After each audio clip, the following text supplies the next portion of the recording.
Now, was that a pretty dramatic entrance in all fairness, huh?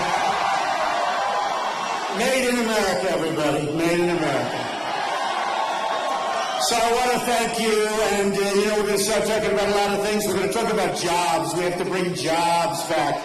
We're going to bring jobs back to our country. We don't have the same world right now as we had not so long ago. Our world has changed. I see that in France. They have the big soccer tournament, and they're afraid to have it because radical Islamic terrorism, and they're afraid to have it. They don't know what they're going to do. Maybe they'll have it.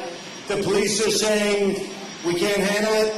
And I'm saying to myself, boy, has the world changed, right? And we have to be strong, we have to be vigilant, we have to be smart, we have to be tough and cunning, and we can't let this crap happen. We can't, okay? We can't. We've got weak leaders, folks. We've got weak, ineffective leaders, whether it's on trade, whether it's on the military. Our military is in such a bad state. Everybody, and I've seen it, I can't believe it. Our jet fighters last week, they did documentaries. Our jet fighters were using parts from old planes in the graveyards, the airplane graveyards. We're using parts, stripping those planes, using them on our jet fighters that are 18 and 20 years old. And this is the United States. And you know what, folks? We're going to change. We're going to change, and we're going to change fast.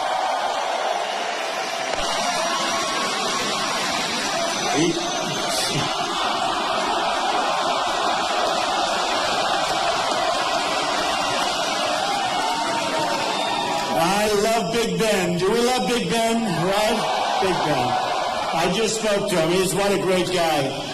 And he's with us 100%. What a great guy. And a champ. He's a champion. 2 Super Bowls. Remember the one? He grabbed the foot?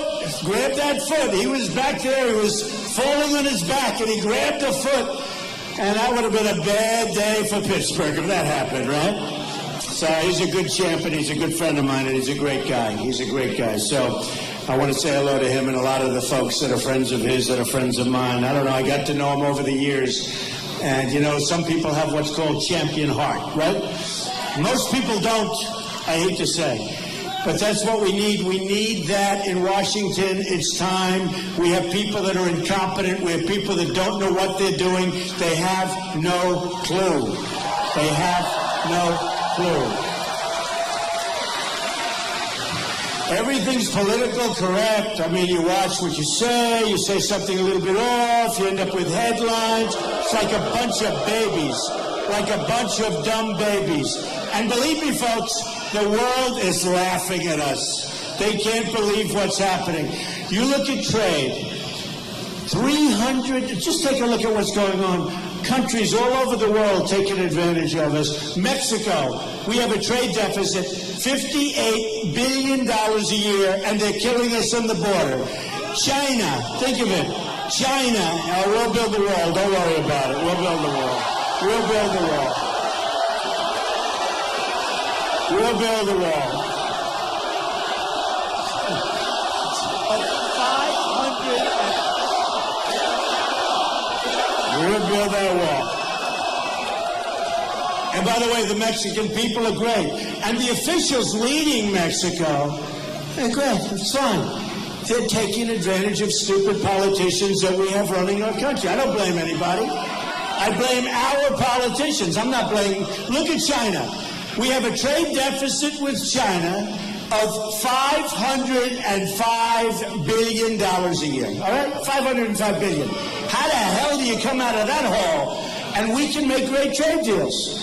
And you know what? They're going to make great trade deals. When I deal on it, those deals are going to be great deals. They're going to be good for us.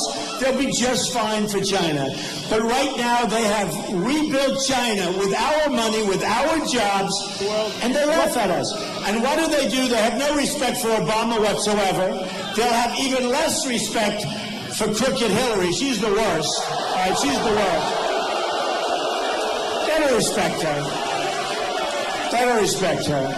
And what are they doing? So they're taking our jobs, they're taking our money, and they're going out in the South China Sea. And they're building one of the big, great fortresses of the world right in the middle of the ocean, right in the middle of the South China Sea. Massive airport, for military I'm talking about.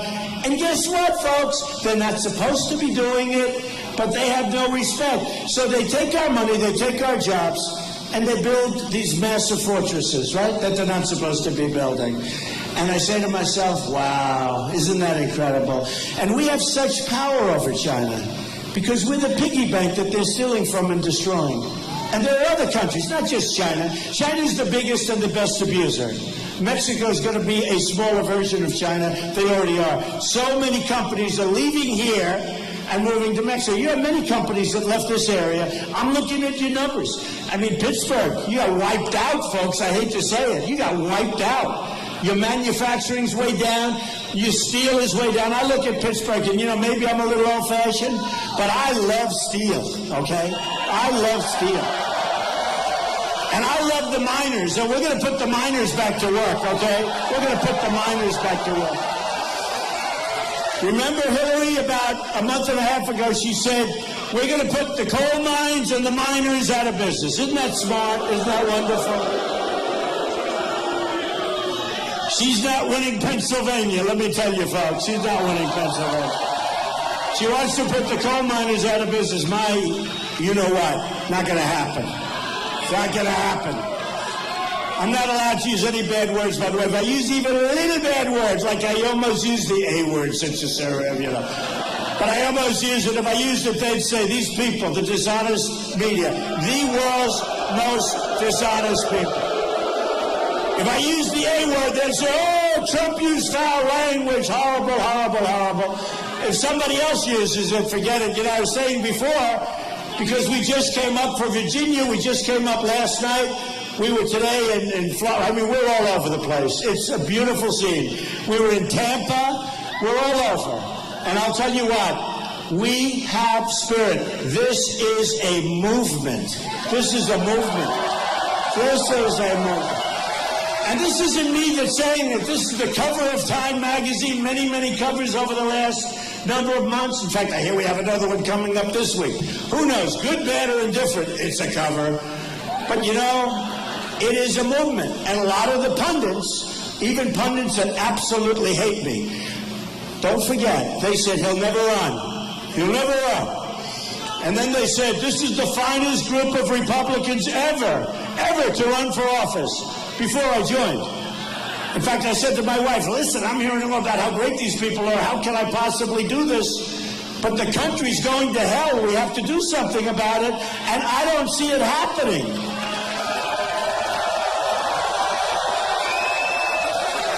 So I'm watching Fox, and Charles Krauthammer said, before I joined, said this is the single finest group of Republicans perhaps ever to run. Now, maybe he said since like World War II, but that's good enough. But perhaps ever to run for office, one of the finest groups. And I said to my family, I said, I just heard like these are the finest people ever to run. And then one by one, boom, boom. We start off with actually 18, not 17, but that's okay. Whether you call it 18 or 17, it depends on how you define a couple of them, right? But we start off with 18, and then 16. And then 15, and then 13, and then 11, and then 9, and then 7, and 6, and 5, and then, no, not 4, then 3, and then all of a sudden it was over, and they said, what the hell happened? What happened? It's Trump. It's Trump. Crazy. It's crazy. But you know what? The message has gotten there. We want to be a smart country. We want to make smart deals. I mean, some of these guys would say Trump's not conservative. I'm actually very conservative. But they say I'm not conservative because of free trade. I believe in free trade. But for free trade, you have to have smart people on your side. So the other day, I was talking to one of the commentators. Well, what's your stance on free trade? I said, I have no stance on free trade. Well, what do you have on trade? I said, I want to make good deals. They said, what do you mean by that? It's very simple. Free trade, not free trade, fair trade. There's 90 different definitions. I want to make good deals. I don't care what you call it. Okay? I don't care what you call it. Going to make great deals for our country. That's going to put people back to work. I'm not going to have China dumping their steel all over the United States to ruin our plants and ruin our jobs. You know, they're dumping so much steel. So much steel. And in the end, what it does is it destroys our capacities. And it's not cheaper. It's not going to be cheap. It's going to be much more expensive ultimately. But they're dumping. They're stealing our intellectual property. $300 billion a year. We do nothing about it. We do nothing about it. And we have tremendous power. We have a thing called the power of taxation. If they don't behave, we put a tax on the products that come in. By the way, we make a fortune if we do that. But Obama doesn't do it because he's not smart enough. He doesn't understand business. He believes, oh, we shouldn't tax. Except that they tax us when we go in there. They tax us. And I'm not only talking about them, but they tax us. So it's like a one-way street. They send their stuff in. We try and get it in. I have friends that are in the manufacturing business. Great people, great manufacturers, better than what they have in China. They call me up. They can't do business in China. They can't get their product in. And when they do get it in, they have to pay a massive tax. We get ripped off. You're right. That's good. You're right. He's right. He knows. We get ripped off. And I'll tell you what, folks. If in November you come and pull the right trigger, we're going to have so much fun together. We're going to have so much fun. We're going to have a lot of fun. And honestly, it's not even going to be hard. So one of the greatest men, a great man, said to me, Donald, you're being too tough on China. You're being too tough on Mexico. You're being too tough. No, he said it. No, he meant it. This was a number of months ago. He said, you're being too tough on Japan. Now, Japan sends us hundreds of thousands of cars, millions of cars. They come off the biggest ships you've ever seen. I was in Los Angeles recently. I'm watching. It looks like NASCAR. And by the way, Brian France, the big guy at NASCAR, endorsed Trump. Is that nice? And Don King, big Don King, we all know Don King, right? Whether you like Don or not, he's a hell of a guy. But Don King just endorsed Donald Trump. He loves Donald. And by the way, for a guy that really let us down, this poor Mitt Romney is sad. He's going around saying, oh. He's a sad case. He choked. You know what a choke artist is? Right?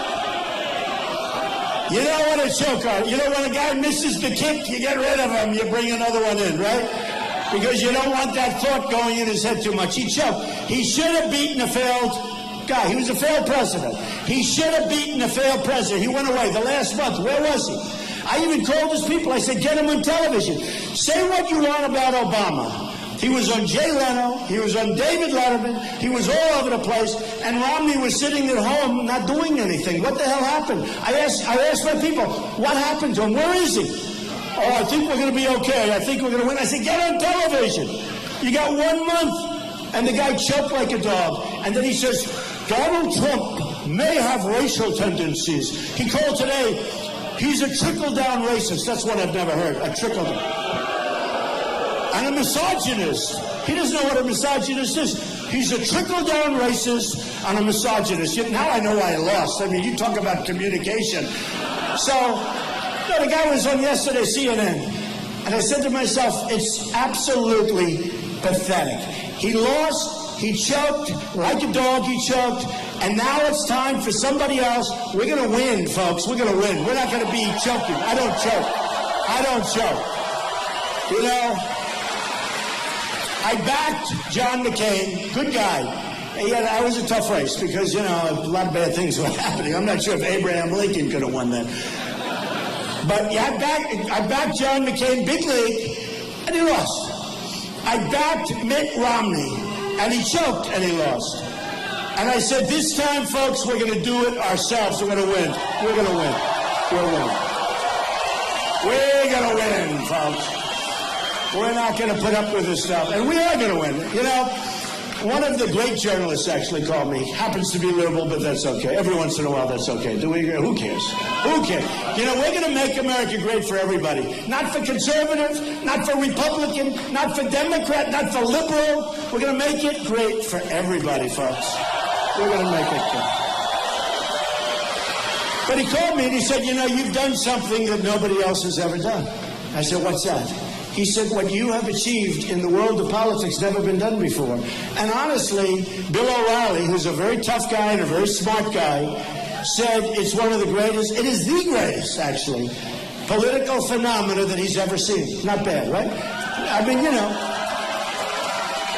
And others. Britt Hume said it, and he hates me. This guy hates me. The level of hatred from some of these people is incredible.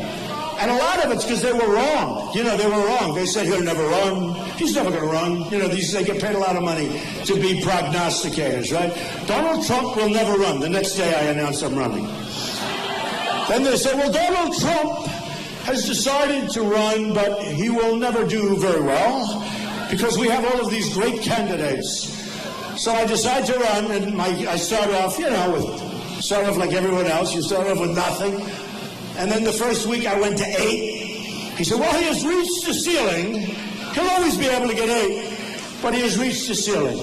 Next week the polls come out, he's at 14. Well, you know, there's surprising, but 14 is his absolute ceiling. There's nothing that you can do to go higher than 14. Then I go to 20, then I go to 28, 32, 38, 48, 51. Then I go to 55. Then in New York, I go to 62. Then in California, I go to 78%. And you know what? Something that nobody talks about because they don't want to. If I was a Democrat, they'd talk about it plenty. In the history of the Republican Party, it's pretty long, right? You know, Abe Lincoln, we're talking about a long time.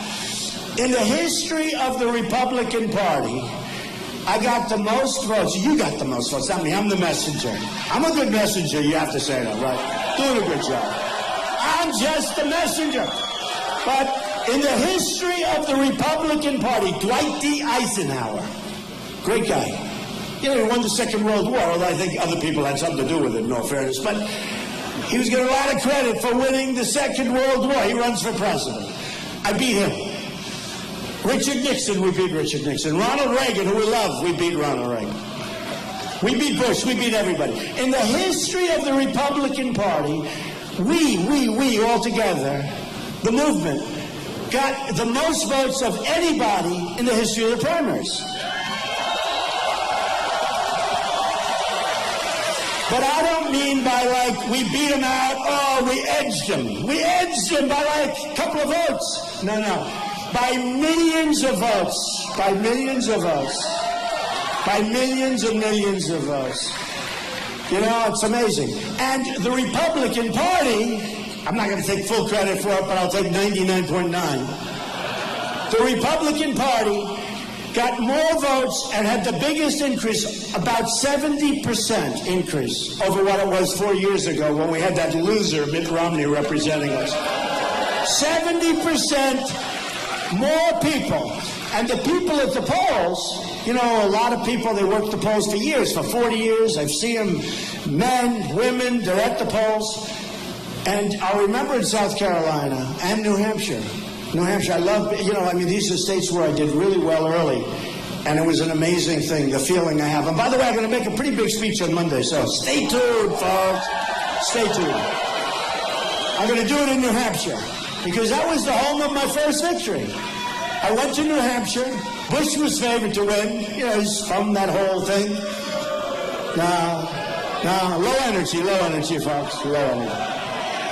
And he's not living up to his obligation, because when he signed the pledge, it said, I will do this, meaning I will endorse whoever it is. It was me, and he says, I won't do it. So what he's doing is, you know, honestly, it's very dishonorable. But Bush was favored to win, except that I won in a landslide. And we won in Massachusetts. Now, it's nice that Tom Brady likes me. That helps, right? We got almost 50% of the vote. Think of it. We got almost 50% of the vote with like 8 or 9 candidates in there. Now, you know, I never got credit for that because when these pundits who hate me, some of them are okay, but most of them hate me. Most of them hate me. But when these pundits go out, right, they go out and they say, Donald Trump only got 34% of the vote. They don't say there were 15 candidates. Actually getting 34% of the vote with 15 people in the race is better than when I got 78% in California. And just remember this. With California, they had a lot of names on the board. You know, it's not like it's totally over. They could vote for anybody they want because all the names, or many of the names are on.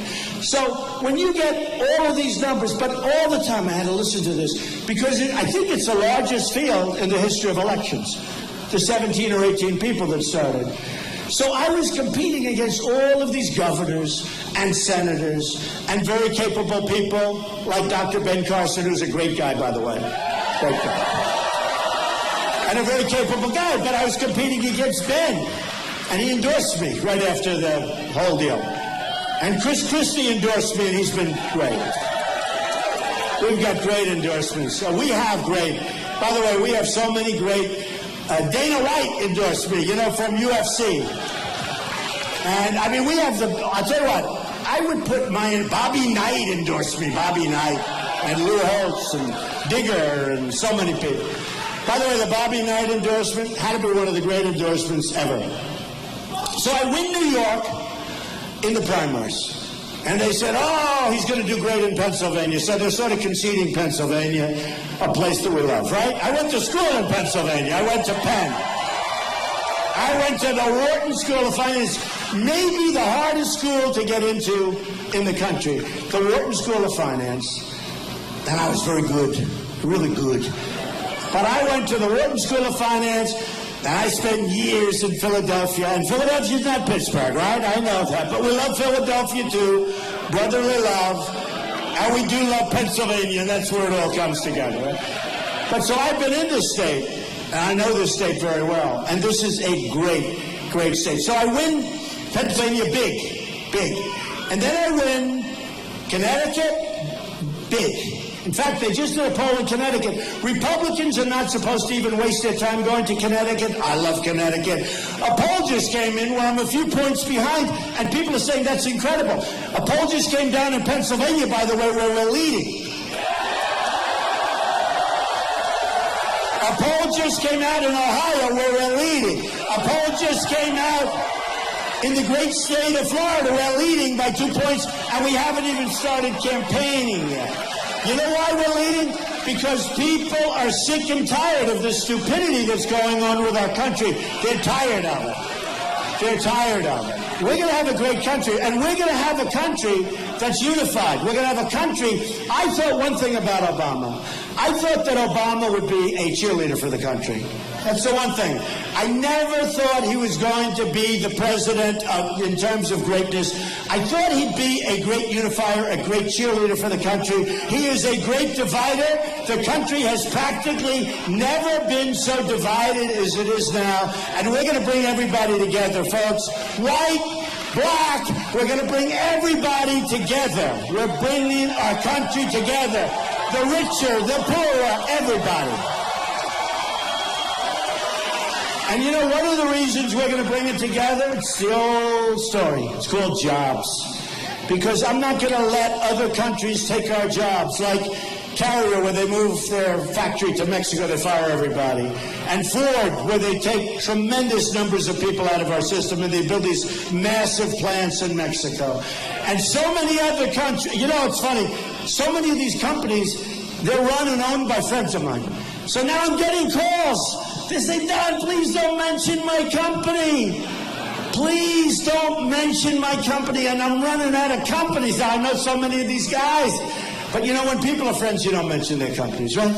Should I or not? Should I? Yeah. I will. All right, you got to be loyal. So, but by the way, there's no shortage, I can tell you. The list is a mile long of companies that are leaving. Look at this area. In 10 years, you've lost 45, 50% of your manufacturing jobs. Who ever heard of a thing like that? I mean, first of all, NAFTA is like one of the worst things ever to happen to our country from an economic standpoint. And who signed NAFTA? Bill Clinton. And a lot of people said, oh, we had pretty good economic times with Clinton. Well, we didn't have good times, if you remember. There were a lot of bad times.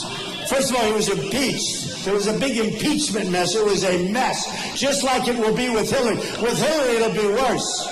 But remember this. A thing called impeachment. Remember the turmoil and the holy mackerel. But just think, we did okay.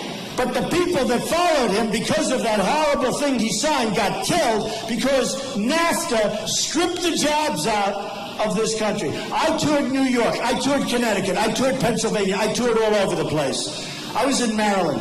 I look at places that were vibrant 20 years ago, with incredible factories, and those factories, you can buy them for $1. You can buy them for nothing. And actually, from a real estate standpoint, you should do it. Because if I win, those factories are going to be put back to work again. Believe me. Believe me. Although they're in pretty bad shape, we'll probably just rip them down, but we're going to have our jobs back, okay? Not such a bad investment. I just saw this recently. It's in one of the papers. That cashing in. Illegal immigrants get $1,261 more welfare than American families. They get think of it. This is illegals. $5,692 versus $4,431. So they get more money than American families get. Where are we? What are we doing? What are we doing?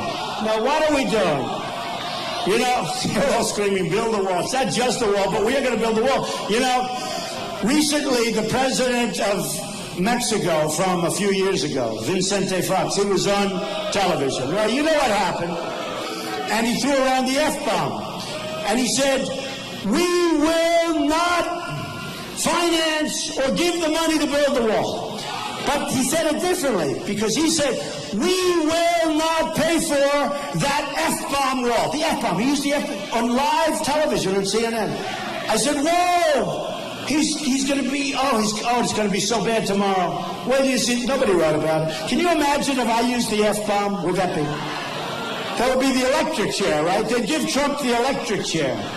Okay, if I used the F-bomb. So he said, we will not. Under any circumstances, or he said he was going crazy, sitting in a chair. I thought he was going to have, look, I won't say. But he was going crazy. But we will not pay for that F-bomb wall. And I said, whoa, is he in trouble? But then I said to myself, hey, I'm happy. Because 2 years ago he says, we will never allow that wall to be built. So now at least he knows it's going to be built. And the reason, this is very important. The reason that they're going to pay for it, we're going to have a great relationship with Mexico, much better than we have now. We're going to have a good relationship. When Sergeant Tamburisi, remember Sergeant Tamburisi? He made a wrong turn. He had a lot of difficulties. When Sergeant Tamburisi was there, they kept him in the worst prison. They treated him horribly. They should have let him go. He had difficulties. They should have let him go. And they didn't let him go. And I don't even know if anybody called. I'll tell you what, I would have been on the phone the first night.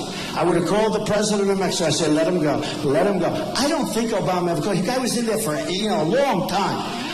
And I helped him out. And Greta helped him out, I have to say. Greta Van Susteren helped him out. And I helped him out.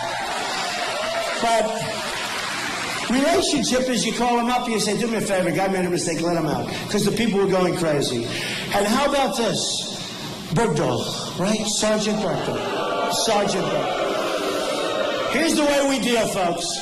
We get Bergdahl, a total traitor, where probably 5 or 6 people were killed trying to find him. Definitely 5, probably 6 killed, going out trying to get him back. So we get Bergdahl, and they get 5 of their worst killers that they've been after and trying to get out of prison for 9 years. So we get 1, they get 5. Those 5 now, I saw just the other night, they're back in the field trying to kill everybody, including us. Folks, we got to be so much tougher and so much smarter. I call him the 5-for-1 president. And how about the deal with Iran? We get nothing. We gave them $150 billion, and it was only after that, remember they took our sailors, our 10 sailors, and they would have kept them forever, except they wanted the money. It was due the following day, right? So stupid they're not. So they humiliated us. They humiliated the sailors. Then they let them go. And I remember after a few days, and Kerry said, we would like to thank Iran. They got $150 billion. All right? Who the hell would have kept them? So they would have kept them, believe me. And that should have never happened. We had hostages. We should never have negotiated while those hostages were held. We should have said, gone into the room, say, release your hostages. If you don't release the hostages, the deal's out. Get up, walk out. They're great negotiators, the Iranians. The Persians are great negotiators. Always happen. You know, you're not supposed to generalize. I'll generalize, okay? They've always been great negotiators. And we've got a guy who doesn't know what the hell he's doing. Secretary Kerry, President Obama. President Obama is incompetent, okay? He's incompetent. Remember that. He's incompetent. Now,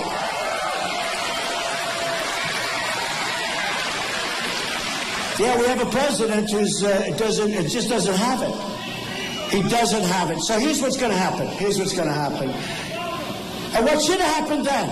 You get up and you walk the art of the deal. I mean, you know, give me a break. We never walked once. You know, did you ever see that negotiation? We would like to have the following, the Americans. No. They go, no. Oh, okay, we'll agree with you. Everything was no, no, no. Okay, we'll take it. We'll take it. Never walked, never left. They should have said we have to have our prisoners back. Say, look, folks, they don't help you. Good for us. Our people are angry. Good thing for us. You got to release them. They will say no. They're going to say no. We're not going to do it. And then you say, sorry, we can't negotiate. You leave the room. You get on the plane. You double up the sanctions. By the time you land in Washington, you can turn around the plane. The prisoners or hostages will be released. 100%. Like 100%. You know. I hate to say the art of the deal because that's so simple. Who would even write about it, right? Who would even have to write about it? So, and then you start negotiating. And the other thing, I negotiate 2 points. And then nuclear is very important. I love negotiating but you have to get a good deal. Not a deal that's going to destroy Israel, which this deal will do. This deal is so destructive for Israel and our country that how they could have allowed it to happen is incredible, okay? How they could have allowed it to happen. So, I want 2 things. I want our prisoners back before we start. They would have been back 3 years ago. That was the longest negotiation. You know, usually a negotiation that takes that long is no good. That's number one. But, you know, we sat there just for years just giving them everything they wanted. How about this? They were dancing all over Iran at the deal before it was signed. Who the hell signs a deal when the whole country is saying how stupid you are getting this deal before you signed it? But they wanted to sign the deal. Horrible for our allies, horrible for Israel, very bad for us. We've created a real power. The second thing I wouldn't have given them, I would have never given them the $150 billion back. Would have never. And I would have done it. You know, my father was a great guy. He was a builder in Brooklyn and Queens. And he said to me, I learned a lot. And I sit at his knee, and I learned by osmosis. He didn't really teach me. I just learned. You know, he'd be on the phone with a plumber or with a sheetrock guy or with a pipe fitter. And I'd say, no, you got to lower the price. Can't do it, got to lower. You know, I grew up with that. It was like in your brain. And now we're doing the old post office. We're way below budget, way ahead of schedule. Everybody wanted it in Washington, D.C. The old post office in Pennsylvania Avenue, right near the White House. I always said, if I don't make it, folks, I'm still going to be living in Washington, D.C., okay? And it's going to be a great building. It's going to be, I think we're going to make it, right? What, don't you think? I'll tell you what. I'll tell you what. I'll tell you. I really think we are going to make it. And I think we're going to make it bigly. And we're going to turn our country around. By the way, the old post office. So the old post office right now is almost 2 years ahead of schedule. And I told my people, don't say 2 years, because it's not a believable number. It's almost 2 years. But I said, it's not, but just say it's a year ahead of schedule. Because 2 years, it almost sounds too much. But so I'll say it. We're 2 years. But we're a year ahead of schedule. And we're under budget. And the quality is much higher. I think it's going to be one of the great hotels of the world. It's going to be Trump International Hotel on Pennsylvania Avenue. And we're going to open in September, but I think we're going to have probably our opening ceremony toward the end of October. I don't want to have it too early. But think of this. We're under budget and ahead of schedule. Do you ever hear that from our government, right? You ever hear that? Never hear that from our government. So, a lot of things are happening. The run has been amazing. The crowds, the momentum, and the movement has been amazing. No matter where we go, we have 20,000, 25,000 people. In Mobile, Alabama, we have 35,000 people. We have by far the biggest crowds, far bigger than Bernie Sanders. And by the way, Bernie was second, I have to say, but it wasn't even close. But, you know, during this whole campaign, and I was saying a number of weeks ago, I think weeks ago, we had a crowd, 17,000, Bernie had 3 on the same night, different cities. So we had 17. And I had the folks at CNN, actually, and they were saying, this is so-and-so from CNN, I'm at a Donald Trump rally, and everything's good, and you got to see the spirit in the room. People are going crazy. They're standing ovation. There were seats and nobody was sitting down. The people were going crazy. And you listen, it sounds like there's 200 people standing there, right? And that's the end. And now over to you. And then Bernie Sanders rally. So they didn't mention 17,000 people, right? Or 18,000, whatever it was. A lot. Now they go to Bernie Sanders. We're at the Bernie Sanders rally. It's a massive crowd. They have to have at least 3,000 people. It's unbelievable. Look at all the people. So I have 17,000 people, and it's like falling asleep for the reporters.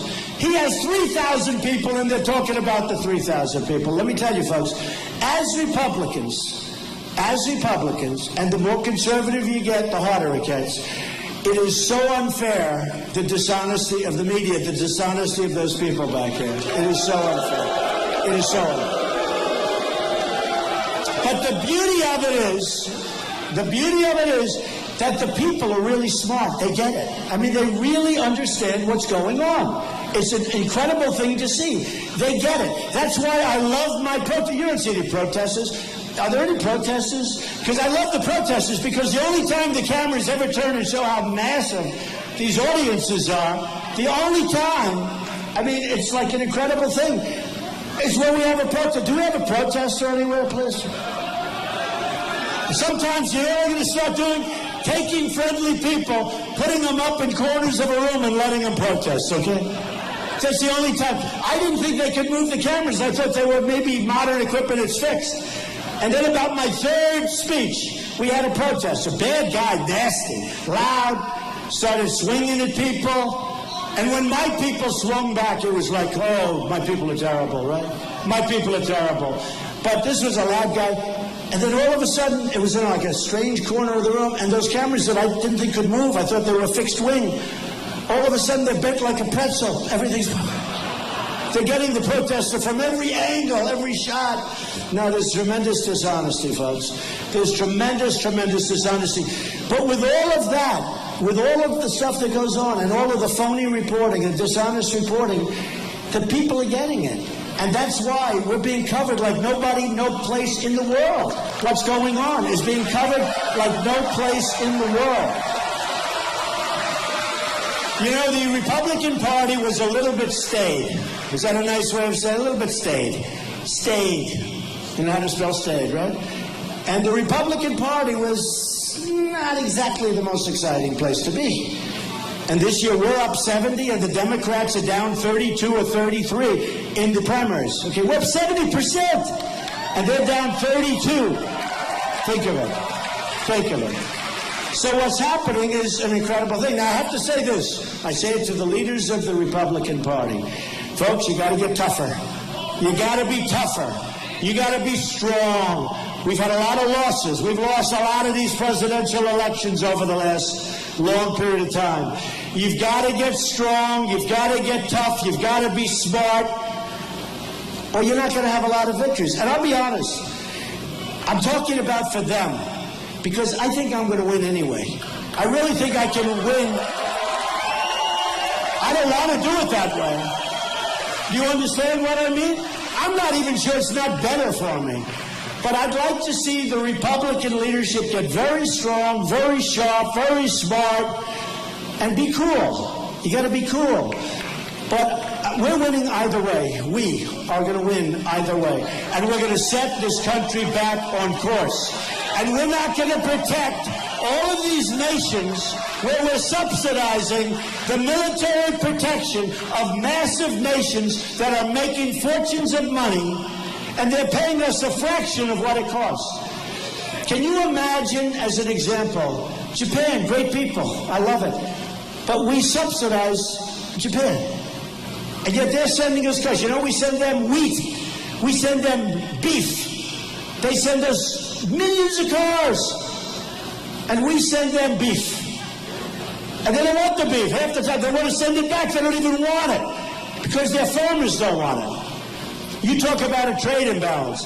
Take a look at the trade imbalance between the United States and Japan. One of the great trade imbalances anybody has ever seen. It's cars versus a piece of Kobe steak. You know why Kobe steak? Because it gets back and forth so much that by the time it finally gets in Japan, it's rotted. And that's what Kobe beef is, right? It's old beef that they charge a lot of money for. A pretty sad way. But let me just tell you, folks, we've got to be smart. We can no longer subsidize all of the... We subsidize Germany. We subsidize Saudi Arabia. Now, before the oil went down, they're still making a lot, but before the oil went, they were making $1 billion a day. And we're subsidizing them. We have our military. We are paying the rent on military bases. We're paying rent. They're charging us rent. And we're over there to protect them. And honestly, I had many Saudi friends, obviously many German friends.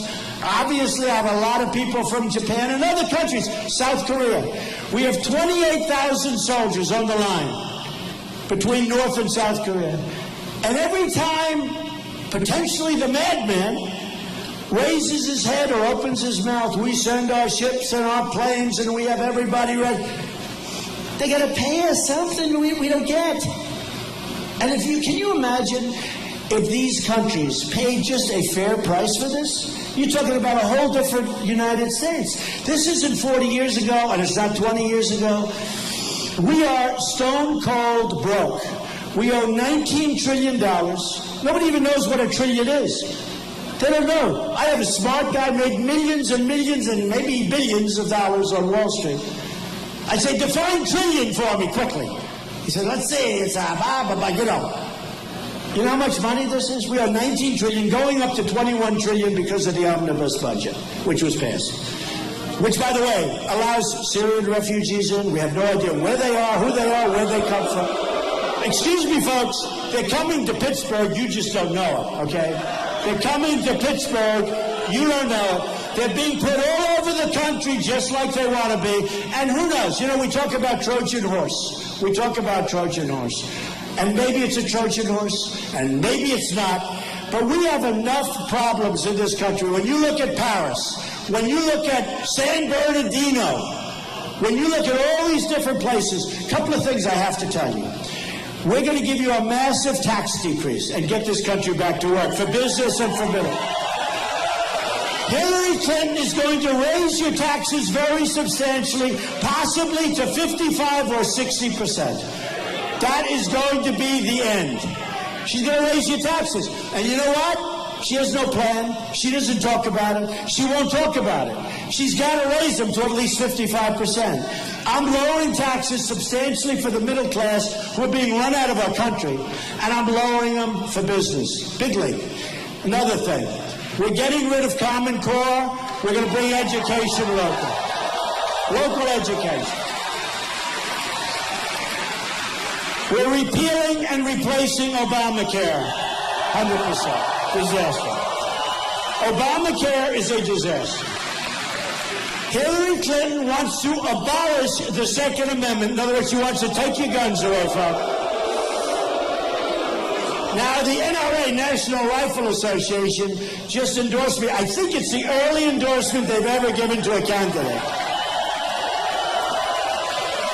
So we are going to stand totally strong Totally strong. They want to abolish it. They literally want to take your guns away.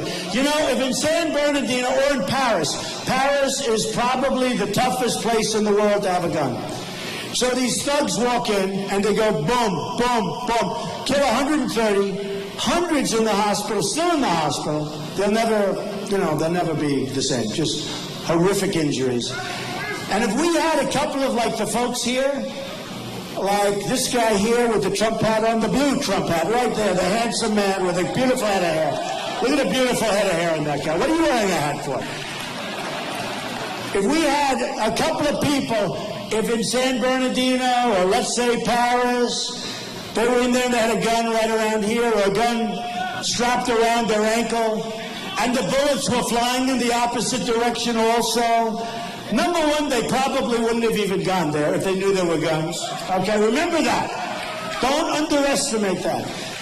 But number two, assuming they did and they started playing games, the carnage is going to be one hell of a lot smaller than it ended up being. So we are going to protect our Second Amendment. Hillary Clinton wants to abolish your Second Amendment. And I'll tell you what, on that issue alone, I think we win the election. I really do. I think we win the election. So a lot of things have happened. Our country doesn't win anymore. Our military, as we said, is depleted. But we're going to start taking care of it, and we're going to knock the hell out of ISIS. You're right. We're going to knock that. We have no choice. I didn't want to go in Iraq. I said I didn't want to go from the beginning. I didn't want. You're going to destabilize the Middle East. But you know what? And that's exactly what happened. I've been a good prognosticator.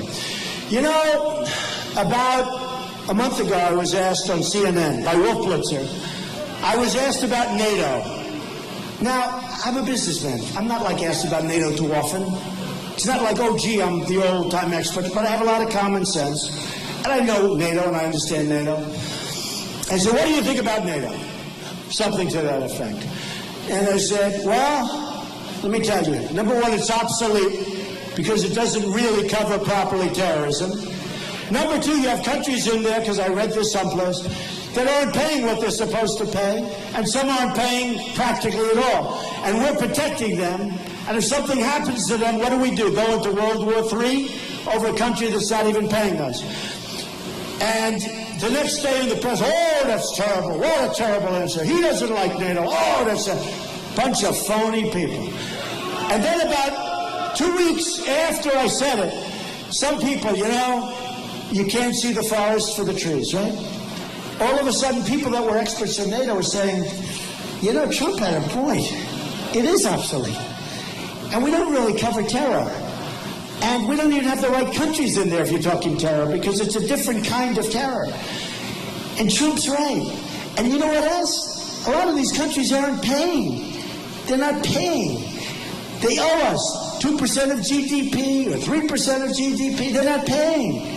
Because it's like in the real estate business, real estate, we say they're delinquent. They're not paying, they're delinquent. They're not paying. We have to get somebody to ask for the money. They got to pay. I mean, we're protecting them, they don't pay. And all of a sudden, people are saying, hey, that was good. All right, that was the end of that. Then 3 days ago, on the front page of the Wall Street Journal, NATO to open up massive terror operation. And I don't even know that much about NATO. It's called instinct, it's called common sense. That's what you need. And they don't give me credit. They only said in the article, like a little half sentence, Donald Trump complained about it also. Oh, great. Thank you very much. I appreciate it. Because of me, and they've taken like one of their top generals, and they put him in charge. Good thing to do, by the way. Good thing to do. But I'm the one. If I didn't give that answer, and then the answer got a lot of heat, and then it got a lot of praise, but now they're open. Front page of the Wall Street Journal, whole big article. NATO to operate an open major terror group, meaning to oversee. And one of their top people is put in charge. That's common sense, folks. That's common sense. Remember I said take the oil? I didn't want to be in Iraq, but I said when you leave, take the oil. Well, you know who's going to get the oil. ISIS already has the oil. And Iran's going to get the oil. You think Iran made a good deal with their deal, they made an even better deal because we practically handed them Iraq. For years, they would fight each other, right? They'd fight. Their military was almost identical. They go 10 feet this way, 10 feet that way, 10 feet. Then they take a break for 2 years. Then they fight. That's what they do. They fight. We found that out. They go and they fight, and this went on for decades. Then we decapitate, stupidly, we decapitate one of the militaries. And now Iran, as sure as you're standing here, Iran is taking over Iraq. We gave it to them. We handed them. They wanted to do it forever. And we handed them. That's better than the Iran deal that our very incompetent Secretary of State signed with them. So now Iran is going to end up with Iraq. They have Yemen, and they don't want Yemen, but they love the border to Saudi Arabia. And let me just tell you, I said, Saudi Arabia doesn't pay us nearly enough, right? Boy, would I do well. I'd say, fellas, I saw that magnificent 777, Boeing 777. You guys never want to fly commercial, do you? Because you know what? If we ever left Saudi Arabia, that thing would be gone so fast. So fast. And all you need is somebody that knows how to negotiate. They got to pay us for our services. They got to pay us. And if they pay us, we have a whole different country. If these people, and we're not doing it as a threat, and you have to be prepared to walk. It's possible we have to walk. And don't forget, we now have energy capacity that we're not even using because of all the restrictions and all of the problems. We now have, so we don't need these countries that we've died for and spent trillions of dollars for. So they got to help us out. They got to help us out. And just in closing, I'll say this. Look, when I decided to do it, I didn't need this. It's 140 degrees up here.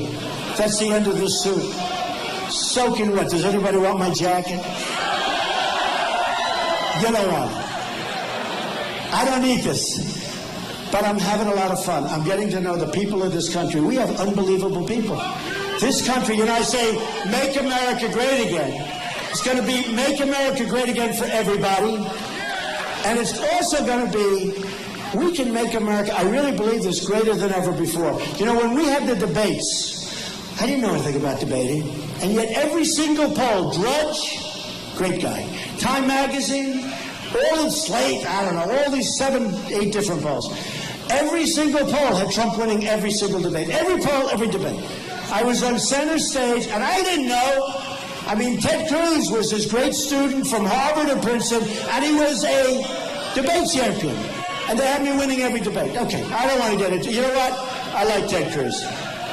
I just like, well, he's got to sign, you know, I don't care if people endorse me, but I do want them, when they sign the pledge, they got to sort of live up to what they say, because then I feel differently. But we did great. But here's what happened. They go out, they go on Fox, they get 24 million people. The largest in the history of cable, right? Then a few weeks later, CNN goes on with the debate. The largest in the history of CNN. They cover wars, they cover big events. The debate. They have 23 million people on CNN, largest in the history of CNN, with all they've covered, and with their long and very incredible history. So they have the two biggest events in the history of cable television. Now, I'm not going to say it's because of me, but let's say if I wasn't in, maybe, what would you have, 2 people watching? Okay. So something's happening out there. It's a great thing. It's a beautiful thing to watch. I'm telling you. There's a movement going on that's incredible. One of the pollsters say, any number that Donald Trump gets, you can add something to it. Because a lot of time, it's a very embarrassing statement. You know, it goes both ways. Sometimes you'll have this stiff who's a nice person. And everybody wants to say, yes, I'll vote for him. But then they get in, they vote for somebody else. With me, it's just the opposite. They say, when he goes into the vote, they won't tell us because they don't want us to know that we're voting for Donald Trump. Somebody said he's too tough. Hillary says, I don't like his temperament. She said, I don't like his tone. We have people chopping off the heads of Christians and anybody else that gets in the way in the Middle East. We have people killing people at the border like you've never seen before. The crime is far greater than anybody knows. I was right about that, by the way. And we have all of these things happening. And she says, I don't like his tone. Well, let me tell you, a book was written by a Secret Service agent, and they talked about Hillary. And they said, she's a horror show. She's got the worst temperament they've ever seen. She's a maniac. And if she was ever president, it would be a disaster. So, folks, true.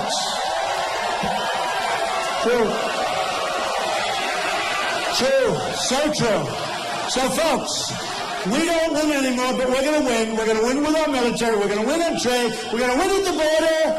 We're going to win with health care. We're going to win with education. We're going to save our Second Amendment. We are going to win again, folks. We are going to win so much. I won't go through the whole exercise, which I love doing and you love hearing, but you know what? I won't do it. I'm just telling you. She says, do it, please. I'm just telling you, we are going to win so much. You're going to be so proud of your president, and you're going to be so proud, much more importantly, you're going to be so proud of your country. We're going to win. We're going to reduce your taxes. We're going to save your Social Security. We're going to win at every single front. I love you, Pittsburgh. Thank you very much, folks. Thank you. Thank you. Thank you very much.